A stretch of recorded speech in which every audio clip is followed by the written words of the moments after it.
Hey everyone! Hola a todos. This is Jahaira. And this is Stephanie, and welcome to Cuento Crimen podcast. Y aquí on the Cuento Crimen podcast, we are a true crime podcast and we bring a new case every Wednesday. Cada miércoles. And these are cases that don't get much media attention, so chances are you haven't heard of some of these cases. And we cover these cases in Spanglish. Así que agarra a tu abuelita, tu abuelito, tu mamá, tu papá, a quien tú gustes, and come join us every Wednesday for a new true crime case.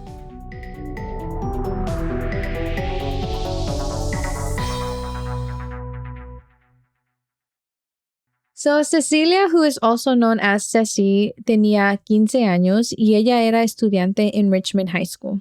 Cecilia era una estudiante ejemplar. Ella tenía sus sueños de ser una abogada. She had good grades. She loved poetry. So, like, the description that we gathered of her was like she was just a very focused girl. Mm-hmm. And obviously, like, we didn't know Cecilia, but I don't know, like, from the pictures that we've seen of her, I gotta get the vibes that she had like this very strong presence. Like cuando ella venía a un cuarto, todos sabían que ella estaba allí. Like she made it known. Mm-hmm. And I think it's like very telling of like the occupation that she wanted. Like she wanted to be a lawyer.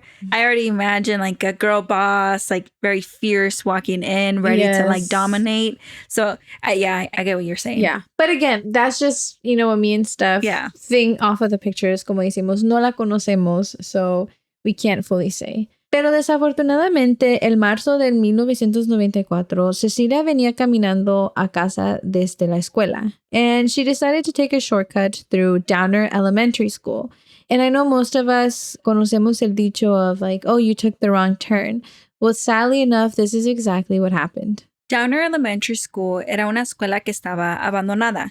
And again, we aren't too familiar with this specific neighborhood. I know we mentioned that we like go there sometimes, but that doesn't mean like we're super familiar with it. Yeah. And también, this was a very long time ago. So we also don't know how that place looks like now. But from what we read, this area sounds a bit sketchy and just somewhere where you don't want to be alone. And given that it's an abandoned school también, like it kind of gives those kind of like unsafe, what's going on kind of environment. I mean, like growing up in Oakland, like we definitely have like alleyways that you just don't want to walk through alone. Mm-hmm. So I think that we can relate to this. Yes, exactly. It seems like this was the case for this location. Y entonces, after Cecilia failed to go home, las búsquedas empezaron. But sadly enough, soon after the searches began, they quickly ended. El cuerpo de Cecilia fue encontrado by the alleyway of the shortcut that she had taken. And just a quick trigger warning is a cause of death. She had been raped and stabbed to death. And something interesting that they found in the crime scene was that around her ankle, they found a red bandana. And this is known that, you know, it indicated that it was gang related. But after they started investigating, they found out that it wasn't gang related. It wasn't that wasn't the case in this case. Mm-hmm.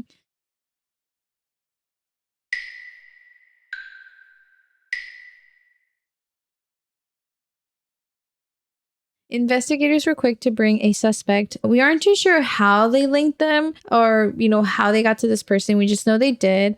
Like, we're not sure if he confessed or qué fue lo que pasó, porque como mencionamos, like, no había mucha información sobre el caso.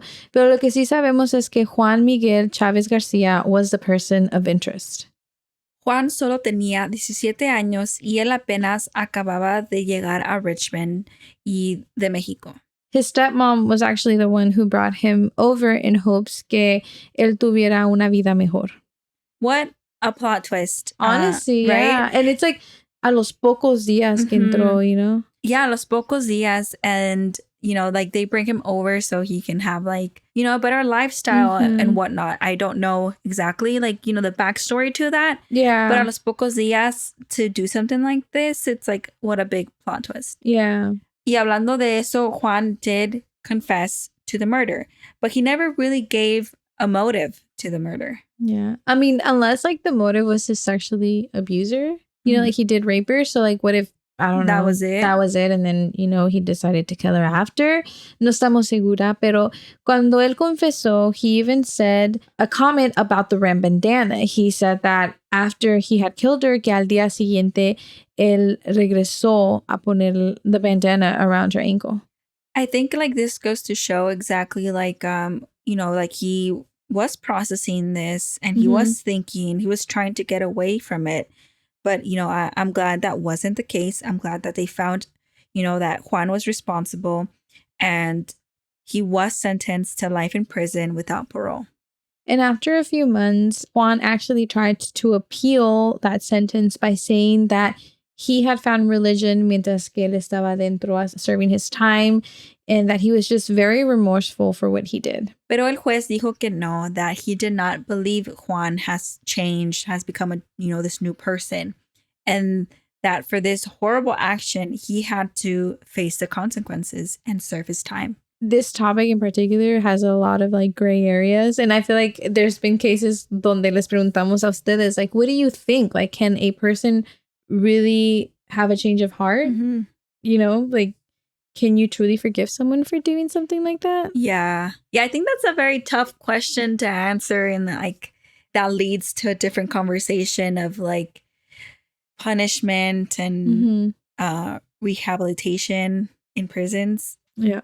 So definitely like a big question. Yeah, it's definitely like a lot to think about, and just also to think about like la familia de la persona que fue afectada, like in this case, like Cecilia's family, like cómo se van a sentir ellos a saber que el hombre que le quitó la vida a su hija is now free and like living his life like any other person.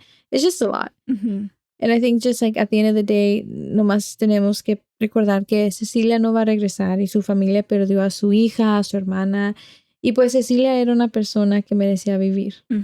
The fact is that Juan took her life. He took someone's life, right? Someone who had a whole life ahead of themselves. And the judge did say that, his sentence would have been worse, but Juan at the time was not an adult. So that was the max sentence that he could give to Juan. It's crazy to think about que tenía 17 años, and like going back to like the change of heart, like is 17-year-old Juan the same as, I don't know, 40-year-old Juan? It's a lot to think about, but then it's also just like, how do you even get yourself to murder someone? Yeah. It's a lot. It's a lot. A 17-year-old, he's a kid. Yeah. So that's also another, I feel like the question that we, it's a lot. The question that we asked earlier isn't like black and white, because now, we bring in age and, that's one factor. But yeah, I mean, at the end of the day, we're just glad to hear que la familia de Cecilia, got the justice and that this person who hurt her can't hurt anyone else. And again, we're so sorry that it was a very short case. But like we said, like this is all the information that we found on it. Trust us, we tried to dig in there. But again, short or long cases, messy cases, simple cases, all of them, they all deserve to be heard. Entonces no queríamos dejar el caso de Cecilia fuera. So thank you all so much for listening to this week's episode. I don't know, maybe we can talk about what would be a good way to present these shorter cases. Like what, you know what I mean? Like, oh yeah. Are y'all okay with once in a while having some short cases? Or like if it's short, should we maybe make 2 cases into one episode? Or like, ¿qué les gustaría a ustedes? Yeah, let us know. Yeah. I think that option that you said, maybe 2 cases in one episode could be an option. Because there's a few that are like fairly short. Yeah, more on the shorter side. We can maybe do that. Yeah, let us know what you think. We are on Instagram where you guys can let us know. And, while you're at it, just leave us a review. Feedback, anything. Like Steph always says, the reviews is what helps the show grow. Well, not the show, but the podcast. And we just like hearing back from you all. Yeah, we do. Yeah.